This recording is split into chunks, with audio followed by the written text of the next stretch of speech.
Mungkin pernah dengar tapi tidak dengar secara utuh. Nabi mengatakan, aku sangat menginginkan. Wadidtu itu ada kata mawaddah, menunjukkan sangat merindukan. Aku sangat merindukan untuk bertemu dengan saudara-saudara kita. Ini kata-kata Nabi. Wadidtu anna, aku merindukan bahwa kita semua sahabat yang hadir bertemu dengan ikhwan kita. Sahabat bertanya, alasna ikhwanaka ya Rasulullah? Bukankah kami inilah yang disebut ikhwan, wahai Rasulullah? Apa arti ikhwan? Jamak dari akhun, berarti saudara. Apa kata Nabi? Antum ashabi, kalian itu sahabatku. Adapun ikhwanku, orang yang iman kepadaku tapi tidak pernah melihatku. Mereka belum muncul hari ini. Lam ya'tu min ba'd. Mereka belum datang sekarang, mereka nanti datangnya. Ternyata Nabi Muhammad SAW sudah mengantongi siapa saja di akhir zaman yang akan menjadi saudara-saudaranya. Semoga nama kita termasuk orang-orang yang disebut oleh beliau ikhwan, saudara kami. Amin ya Rabb. Apa kata Nabi? Ana faratuhum 'alal haud. Sebelum nanti di akhirat mereka sampai penyeberangan akhirat, aku menunggunya di telaga Al-Haud. Lalu para sahabat bertanya, ya Rasulullah, bima ta'rif? Dengan cara apa engkau mengenali bahwa mereka itu adalah saudaramu, saudara kita? Apa kata beliau? Bukankah jika engkau memiliki suatu benda kendaraan, engkau mengetahui tanda-tandanya? Begitu juga aku mengetahui tanda-tanda ikhwanku. Apa tanda-tandanya? Ghurran muhajjalin. Di tubuh mereka ada cahaya bekas wudu. Ada cahaya ghurran muhajjalin, bekas wudu. Maka siapa saja nanti di akhirat yang dilihat oleh Rasulullah SAW, ada bekas wudunya dipanggil oleh Rasulullah, lalu Nabi menuangkan air kepadanya. Maka Imam Muslim mengatakan, sungguh beruntunglah siapa saja yang mendapatkan air dari Rasulullah SAW. Semoga kita termasuk bagian dari mereka. Amin ya Rabb. Bapak saudara bukan Allah, kitalah yang disebut as-sabiqun al-akhirun, insya Allah. Orang yang disebut di awal sabiqun tapi munculnya belakangan akhirun. Sedangkan para sahabat mereka as-sabiqun al-awwalun, yang disebut awal dan mereka muncul di zaman baginda Nabi Muhammad sallallahu alaihi wasallam. Maka nanti orang-orang yang sekarang disebut ikhwan, mereka langsung berada di belakang ashab, sahabat-sahabat Rasulullah sallallahu alaihi wasallam. Apa kata beliau di hadis lain? Iyakhruj, yani ay dajjal, seandainya dajjal nanti keluar, wa ana fikum, aku bersama kalian, fa ana hajijuhu, tentu aku langsung akan menjadi hujjah menyelamatkan kalian. Tapi jika tidak, kalian mengurusi diri sekalian sendiri. Siapa yang Nabi maksud? Ikhwan. Para ikhwan ini mereka mengurus dirinya sendiri. Sahabat dulu enak, bersama mereka ada Rasul. Di zaman ini tidak ada Rasul. Nabi mengabarkan ada Imam Mahdi, tapi Imam Mahdi pun disembunyikan. Makanya nanti beberapa tahun ke depan akan muncul Mahdi palsu. Saya berharap jamaah di sini tidak ada yang terpedaya. 2026, 2007, 2028 akan muncul Mahdi palsu. Karena itu adalah masa-masa genting. Masa-masa genting. Sekarang sudah ada yang mulai muncul. Masa Mahdi mengobrolkan dirinya di YouTube. Juga ada Mahdi yang datang kepada saya. Jidatnya lebar, hidungnya sedikit mancung. Dia merasa keturunan Sayyidina Al-Hasan, lalu mengatakan dalam hatinya, Anal Mahdi. Sebelum dia berbicara langsung zakat. Itu terjadi. Bapak saudara makan Allah, perjuangan akhir zaman itu bukan hanya perjuangan biasa. Ketika ada seseorang membentak Rasulullah dalam hadis Bukhari, apa kata orang ini? Ittaqillah ya Rasulullah. Hai Rasulullah, takutlah kepada Allah. Rasulullah dibentak. Khalid ibn al-Walid kemudian ingin menghunuskan pedang, ingin membunuhnya. Apa kata Nabi? Da'hu, tinggalkan dia. Kenapa? Karena dia masih sholat. Tapi Khalid mengatakan, wahai Rasulullah, bukankah batin dia rusak? Nabi tahu, tapi Nabi mengatakan, Inilah Umar, aku tidak diperintahkan an unaqiba ma fi sudurin nas, untuk mengotak-atik isi hati orang. Fikrah orang itu urusan dia. Apa isi batinnya urusan dia.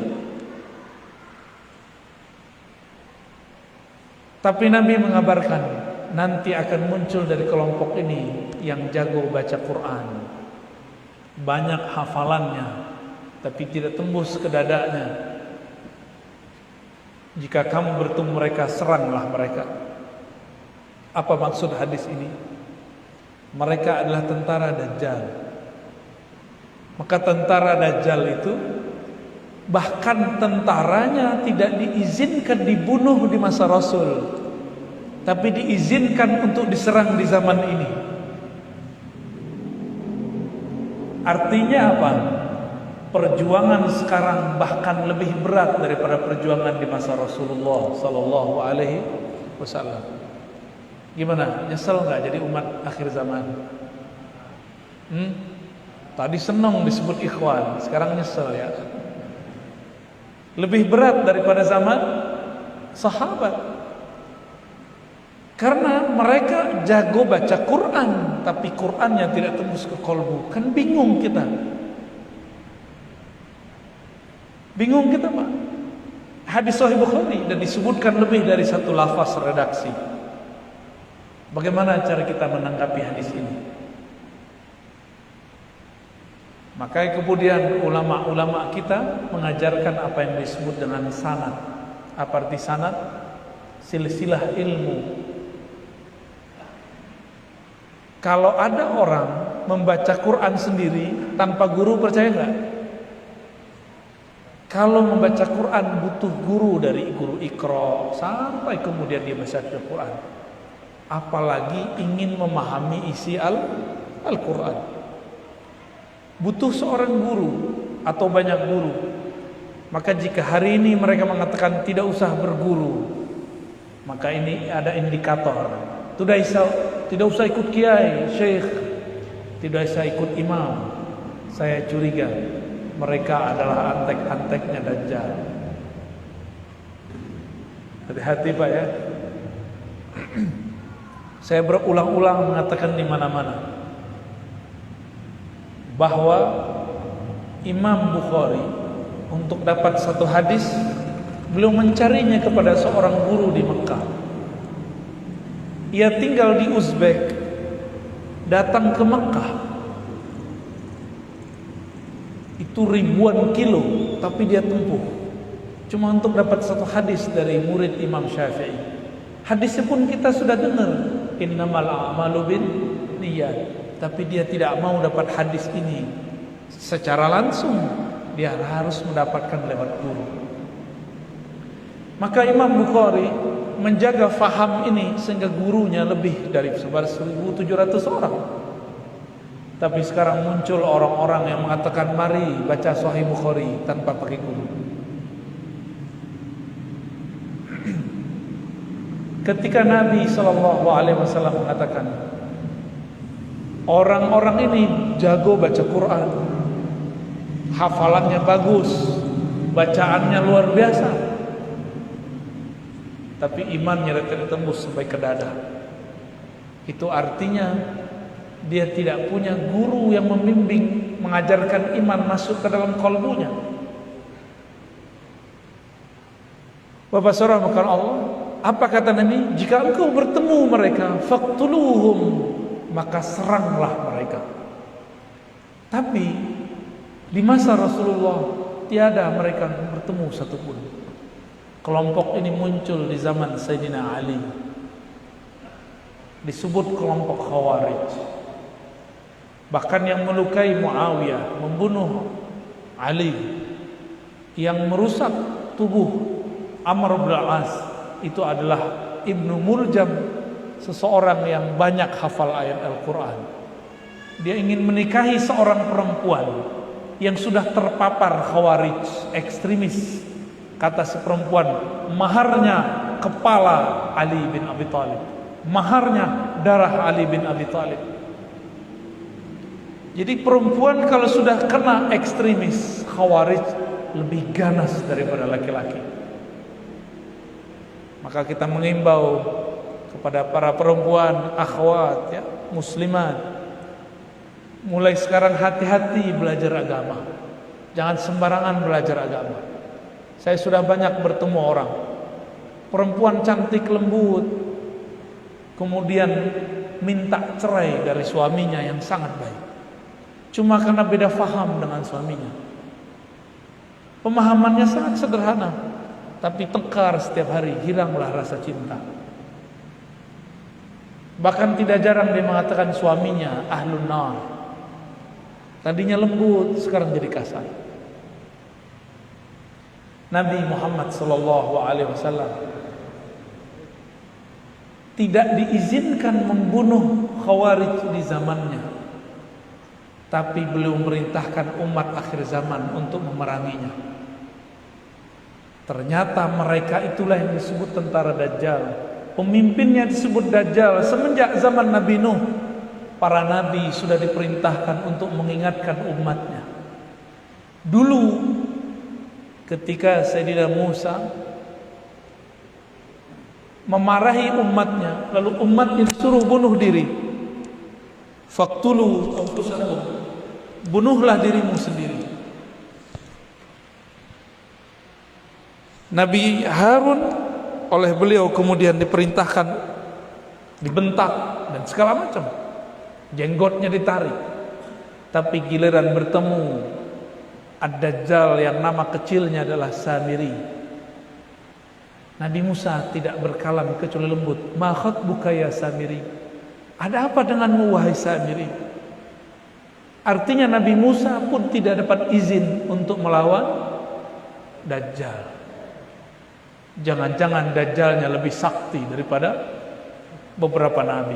Betul, di zaman setelah Nabi Musa ada nabi yang masuk ke dalam pohon, itu pun dibunuh oleh umatnya.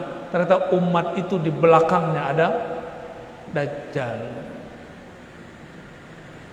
Dan kita jarang dengar yang merusak dakwah Nabi Isa sebenarnya juga Dajjal, nyamar jadi pengikutnya bernama Yudas Iskariot. Maka benarlah kata Nabi Muhammad dalam hadis yang sahih Bukhari dan Muslim, Dajjal itu telah diwanti-wanti kemunculannya semenjak zaman Nabi Nuh. Nabi Nuh punya anak 3. Ada namanya Sam, ada Yafith ya. Ada satu lagi, saya lupa namanya. Sam itu disebut bapaknya orang Arab. Dan Nabi Nuh dikasih tahu oleh Allah, dari keturunan ini muncul mereka. Dari keturunan-keturunan itu siapa saja beliau sudah dikasih tahu. Maka Nabi Nuh mengatakan, hati-hati terhadap Dajjal. Nabi Ibrahim juga mengingatkan, Nabi Musa, Nabi Isa. Tapi si Dajjal diberikan izin di masa kecilnya untuk melihat takdirnya di masa akhir, bahwa yang membunuhnya nanti Nabi Isa. Maka ia membuat skenario untuk membunuh Nabi Isa ketika umur Nabi Isa 33 tahun. Berhasil atau tidak? Enggak berhasil. Enggak berhasil ya? Allah angkat Nabi Isa ke langit kedua. Jadi sampai sekarang Nabi Isa masih hidup. Tubuh Nabi Isa apa bedanya dengan tubuh kita? Ternyata Nabi Isa tubuhnya disiapkan oleh Allah dari makanan-makanan surga yang dimakan oleh Sayyidatuna Maryam. Masih ingat kisah Sayyidatuna Maryam? Setiap menginginkan buah, Allah kirim malaikat untuk membawa buah dari surga. Ternyata itu adalah untuk membuat awet Sayyidina Isa. Kalau dihitung sekarang umur Nabi Isa surah 2021. Masih hidup? Masih hidup. Takdirnya Dajjal adalah terbunuh di tangan Nabi Isa. Tapi Nabi Isa hampir terbunuh oleh Dajjal. Berarti Dajjal ini juga masih lebih kuat dari Nabi Isa di zaman beliau masih muda, umur 33 tahun. Maka nanti imam yang kita tunggu-tunggu dan hadisnya sahih disebut Al-Imam Al-Mahdi. Inilah pemimpin ikhwan yang disebutkan di dalam hadis tadi. Al-Mahdi mengizinkan dan memberikan pedangnya kepada Sayyidina Isa untuk melawan Dajjal. Maka Sayyidina Isa di akhir zaman berbeda kekuatan dengan Sayyidina Isa yang dulu. Setiap kali disebut Nabi Isa di depan Dajjal, Dajjal itu lari dan keluar. Kenapa? Dia tahu takdirnya akan dibunuh oleh Isa. Nabi Isa turun di Menara Putih di Damaskus. Ketika turun, dia masuk masjid. Sudah ada Imam Mahdi bersama para ikhwannya memimpin sholat. Ketika datang Nabi Isa, Al-Mahdi mengatakan, "Wahai Nabiullah Isa, silakan engkau jadi imam." Apa kata Nabi Isa? "Al-imamukum minkum." Imam kamu dari kamu. Artinya apa? Nabi Isa ketika diutus kembali nanti, ia menjadi pengikut Al-Mahdi. Maka Nabi Isa nanti menjadi seorang wali, walaupun pernah menjadi nabi, cuma jabatan kenabian kerasulannya tidak berlaku. Yang berlaku hanya beliau sebagai seorang wali yang membersamai raja para wali, Sayyidina Al-Mahdi Khalifatullah. Apa maksud saya menceritakan ini? Imam Al-Hakim At-Tirmizi, ahli hadis juga ahli qalbu, mengatakan ada 12 nabi yang hadisnya sahih berdoa mengatakan, "Ya Rabb, jadikan kami nabi yang ikut berjuang di akhir zaman." Sayyidina Isa adalah salah satu nabinya. Doanya dimakbulkan. Maka orang-orang yang hidup di akhir zaman ini, kita ini, pilihannya nanti dua aja Pak. Pengikut Mahdi, pengikut Dajjal. Dua aja. Mau yang mana Pak? Al-Mahdi. Karena pengikut Al-Mahdi ini Allah sembunyikan ciri-cirinya, karakter-karakternya. Maka banyaklah orang mencocoklogikan dirinya, kelompoknya sebagai Al-Mahdiyin. Inilah tantangan kita di akhir zaman, ya, tantangan kita di zaman ini.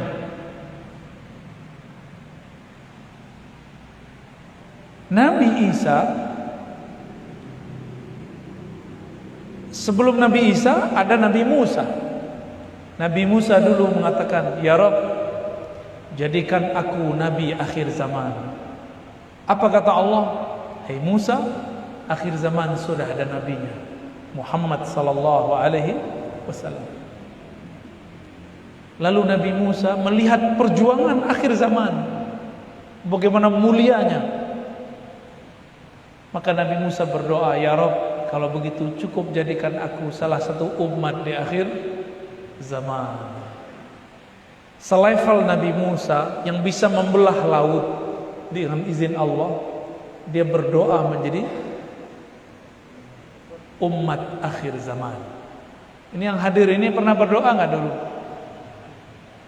Nggak ingat ya? Saya juga nggak ingat. Ya. Tapi kita ditakdirkan sekarang menjadi umat akhir zaman. Ini plus minus. Umat di akhir zaman itu plusnya disebut Rasulullah ikhwan. Minusnya semua maksiat dari awal penciptaan Nabi Adam sampai akhir Nabi Muhammad dikumpulkan di zaman ini. Maka tiada maksiat di muka bumi dulu kecuali semua ada di akhir zaman. Dulu ada orang laki suka laki, sekarang ada nggak? Dulu ada orang riba, sekarang riba banyak. Dulu orang-orang ngapain? Durhaka kepada orang tuanya, sekarang tambah banyak. Sebut semua maksiat, dulu, sekarang ada semua. Dulu ada orang pengen ganti kelamin gak jadi-jadi, sekarang jadi transgender. Ya, kasihan teman-teman yang seperti itu. Kita gak membenci mereka, kita cuma kasihan. Menyiksa diri sendiri dengan begitu. Sebut semua maksiat yang dulu ada, sekarang ada semua. Namun Allah kasih lain. Dulu untuk dapat satu hadis 3 bulan. Sekarang dapat hadis cukup 3 detik, ketemu di Google, ketemu di aplikasi. Benar nggak? Maka Nabi Sulaiman pun ingin menjadi umat akhir zaman. Kita mendapatkan kisah bahwa Nabi Sulaiman punya tongkat yang sakti. Itu kalah sama handphone Bapak itu. Serius Pak. Handphone Nabi Sulaiman ada nggak? Nggak ada. Dia cuma punya tongkat. Kita punya handphone. Itu kalau adu-adu sakti lebih sakti handphonenya, insya Allah. Pencet, kebeli tiket, bisa terbang. Pencet, datang kebuli. Pencet, datang, mobil aja bisa datang, Pak. Ya, sakti nggak tuh? Sakti. Jadi para nabi melihat bapak ini pegang handphone, melongo juga Pak sebenarnya. Wah, coba kalau bisa. Tapi semua kebaikan-kebaikan plus-plus ini ada juga ujiannya. Ujiannya juga sangat berat. Selamat menjadi umat akhir zaman. Selamat berjuang nanti. Maka teman-teman, sahabat-sahabat karena Allah, pelajari kembali sirah Nabi. Apa yang akan kita alami di masa mendatang itu hanya mengulang kisah kenabian. Mengulang saja, nggak lebih. Nanti akan ada yang mengaku jadi Al-Mahdi, jadi nabi palsu. Nanti akan ada yang mengaku begini, begitu. Macam-macam. Di Indonesia yang ngaku Satrio Piningit itu udah banyak. Ratu Adil, betul nggak? Banyak sekali. Apakah dia orang cerdas atau orang stres? Itu mirip-mirip ya. Terakhir yang mau saya sampaikan ya. Nabi Muhammad sallallahu alaihi wasallam mengatakan, la taqumus saa'ah, tidak terjadi kiamat hatta la yuqalu fil ardi Allah Allah.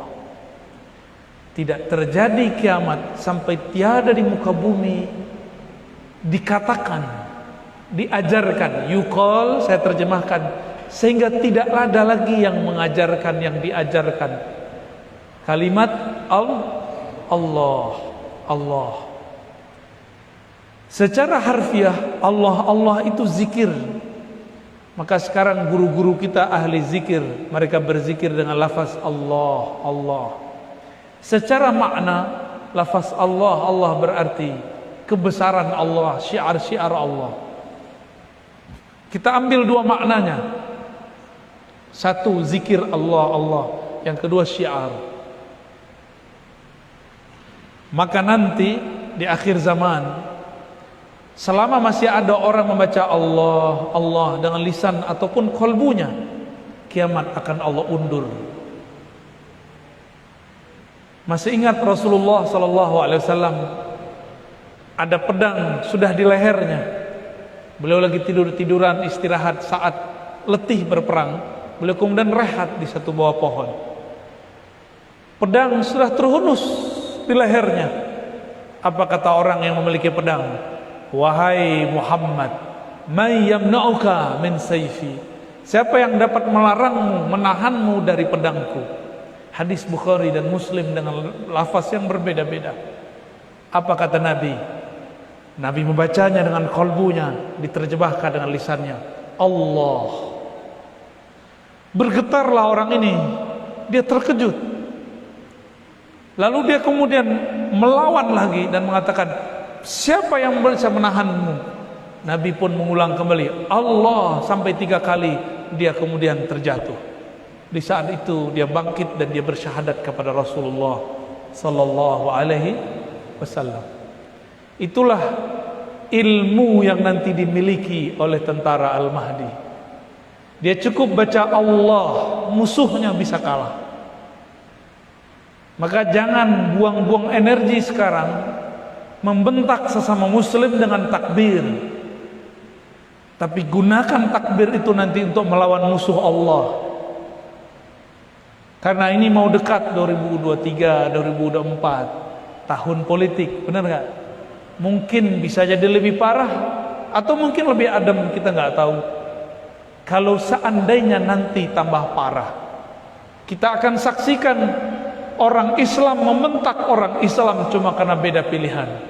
Bentakannya bukan dengan kau, tapi bentakannya menyebutkan nama Allahu Akbar. Kalau itu terjadi nanti, maka siap-siap saja nama agung ini menjadi nggak sakral lagi. Tapi kesakralan ini dijaga di kolbu ahli-ahlinya. Yang mereka kalau sebut nama Allah, bergetar kulitnya, bergetar kolbunya, berdiri bola bulu romanya, semuanya.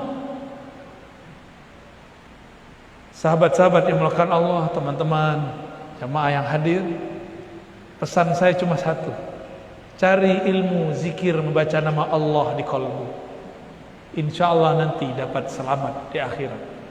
Dapat selamat di dunia, selamat di akhirat. Di akhirat nanti amal kita mungkin tidak diterima, tapi kalau kolbu sudah pernah membaca nama Allah dengan teknik yang benar, wajilat qulubuhum, bergetar kolbunya, itu getaran akan di-save, disimpan di dalam kolbu. Ketika amal kita tidak ada satu pun diterima, Allah akan menimbang isi kolbu yang dulu pernah bergetar. Ditimbanglah dengan semua dosa, maka nama itu lebih berat dari semua dosa. Hasbi, hasbi Allah, cukuplah Allah. Itulah zikir orang itu. Seandainya pun Dajjal memang mengalahkan kita, di kolbu ada nama Allah, kita tidak akan merubah akidah. Bayangkan sekarang kita sudah nggak minum pakai air sumur, air mata air, kita minum pakai air galon, bener gak? Nanti akan ada masa air galon tidak ada satupun, PDAM nggak mengalir. Orang bisa berebut cuma karena satu gelas ini, bisa bunuh-bunuhan karena mereka menganggap kehidupan ada pada air. Padahal yang maha menghidupkan adalah pencipta air, itu Allah subhanahu wa ta'ala. Kenapa Nabi Muhammad 13 tahun di Mekah tidak menunjukkan kesaktian-kesaktiannya, mukjizat-mukjizatnya? Karena Nabi Muhammad mengajarkan tauhid. Yang penting sahabat itu kuat dulu akidahnya. Seandainya Nabi langsung menunjukkan mukjizat-mukjizat, karamah-karamah, maka para sahabat akan menyembah Nabi Muhammad seperti sahabat-sahabat Isa sebagian menyembah Nabi Isa, karena belum menunjukkan kesaktian sebelum umur 30. Dari lahir sudah sakti. Nabi Muhammad menghindarkan itu semua. Sampai umur 40 baru beliau buka-bukaan. Baru ditunjukkan. Itu pun belum ditunjukkan mukjizat. Setelah 53 tahun pindah ke Madinah, baru bertahap keluar mukjizat-mukjizatnya. Setelah akidah umat kuat, baru Rasulullah menampilkan mukjizatnya. Air tidak ada, sahabat tidak satupun menyembah air, tidak satupun bunuh-bunuhan karena air. Maka Rasulullah kemudian mengeluarkan air dari tangannya. Supaya apa? Supaya mereka tidak menyembah Rasulullah kalau air sudah keluar dari tangannya. Nanti Dajjal akan menahan hujan 3 tahun lamanya lebih. Di saat itu semua orang kehausan. Lalu dia bawa hujan, dia bawa air. Akan banyak nanti umat manusia menyembah Dajjal cuma karena air, cuma karena makan. Maka sekarang didik anak kita puasa Senin Kemis. Gak bisa puasa Senin, gak bisa didik anak kita bahwa kenyang bukan dari nasi, segar bukan dari air, tapi dari Allah pencipta nasi, pencipta air. Seandainya nasi tiada, air pun habis, anak kita tidak menyekutukan Allah dengan air. Siap mengajarin anak begitu? Ya, adik-adik ini jangan sampai kalian nanti nyembah air atau nyembah orang yang bawa air. Apakah Rasulullah selalu atraksi menunjukkan kesaktian? Tidak. Beliau menunjukkan karomahnya, mukjizatnya itu hanya di waktu-waktu genting. Waktu di Madinah jarang sekali. Tapi suatu saat ketika berperang semua air habis, maka beliau kemudian menggunakan izin dari Allah untuk mengeluarkan air dari tangannya. Pernah juga sekali di Madinah, sudah 3 hari Rasulullah dan sahabat kehabisan bahan makan. Karena perang itu membuat miskin suatu negara. Nabi selesai perang, habislah semua perbendaharaan. Mereka tidak makan 3 hari 3 malam di Madinah. Lalu ada seorang sahabat menyimpan gandum, menyimpan kurma, dan mempunyai beberapa potongan daging, tapi hanya cukup untuk 3 atau 5 orang. Sahabat yang belum makan hampir 50 orang. Apa kata Nabi? Ya sudah, 5 orang masuk. Selesai langsung keluar, masuk lagi 5 orang. Berapa kali 5 tuh? 10 kali. Tapi nasinya tidak pernah habis. Itu terjadi dalam riwayat Imam Tirmizi. Sesekali beliau begitu, tidak sering-sering, Pak. Ini baru belajar pawang hujan, udah mawang-mawang muluk, ya, udah sok sakti aja. Bapak saudara makan Allah, cukup Pak ya. Mohon maaf karena medannya ternyata sangat luar biasa ya. Keluar dari rumah saya langsung macet, nyampe di sini lebih macet lagi ya. Saya kira cuma Depok aja yang macet Pak, ternyata di sini macet. Saya bersyukur macet, berarti corona sudah bisa ditangani. Alhamdulillah. Gak tahu nanti gimana lagi ya. Yang penting sekarang alhamdulillah dulu Pak. Jadi jangan sebel kalau ada macet, berarti kehidupan kita sudah mulai normal. Jadi saya tadi bertasbih aja, alhamdulillah, alhamdulillah. Kita mikir beda, orang berdua ini udah cemas aja. Lu udah cemas. Tapi nyetirnya tetap tenang, alhamdulillah. Cuma udah kelusuk-kelusuk. Maunya mobilnya ada sayapnya. Sabar Pak, nanti di sorga mobil kita bersayap. Baik, lebih kurang itu yang dapat saya sampaikan tentang ikhwan yang Nabi sebut mengenai akhir zaman. Ini sangat penting sekali, supaya kita ngaji akhir zaman tidak cocok logi. Ngaji akhir zaman harus dengan hadis yang sahih, pemahaman yang tepat. Semoga Allah jadikan kita, keturunan kita sebagai pejuang-pejuang di akhir zaman yang memperjuangkan akidah yang sahih, akidah Nabi Muhammad sallallahu alaihi wasallam. Mohon maaf, habis ini saya harus ngisi lagi ya, harus jalan lagi. Mungkin kita tidak perlu salam-salaman, cukup dengan qalbu. Assalamualaikum warahmatullahi wabarakatuh.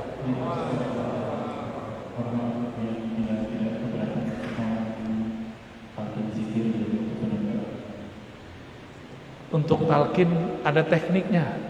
Ada persiapan sebelum talqin. Kalau mau talqin dengan saya, zikir dulu 40 hari ya Hayyu ya Qayyum, supaya kolbunya siap ditalqin. Kalau enggak percuma ditalqin. Ya, cukup ya, doa aja. Astaghfirullahaladzim, astaghfirullahaladzim. Kita buka doa ini dengan baca surah Al-Fatihah. Semoga Allah membuka kolbu, Allah membuka pintu langit, Allah membuka arasnya untuk doa-doa kita semua. Al-Fatihah. Ya